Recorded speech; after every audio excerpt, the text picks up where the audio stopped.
Page 3, sharps. Now this is a musical term you're going to run into all the time. It's very simple. To make any note sharp, play the very next note to the right. Okay, I've picked a C right in the middle of the piano. Now I'd like you to play a C sharp. The definition says play the very next note to the right. And common sense might tell you to play this, but watch out. There's a note that's even closer.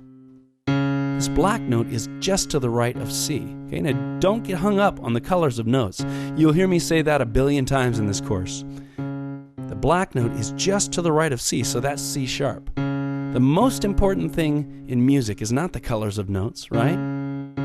The most important thing in music is the distances or the intervals between notes. You're going to hear that a lot. Intervals means the distances between notes. So these notes are right next to each other. This note is just to the right of C, so that's C sharp. Let's do a couple more. How about G sharp? You're not going to play this, are you? Because you see, there's another one just to the right of G. That's G sharp. Okay, let me give you a trick question now. Here's E. Now, I'd like you to play E sharp. The definition says play the very next note to the right, but guess what? There's no black note to go to.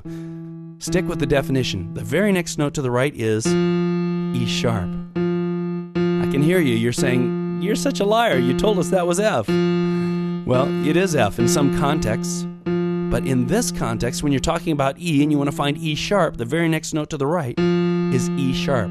So you've just learned another important principle. Notes can have different names depending on what context they're being played, okay? So this note can be F or it can be E sharp. Okay, some things you just kind of got to take on faith to begin with, right? Just like in life. But you'll understand as we dig a little deeper.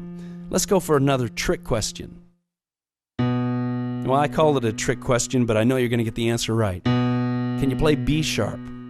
There's no black note, is there? There's a note that looks very much like C, and it is C in some context. But in this context, that's B sharp. The definition says to make any note sharp, play the very next note to the right.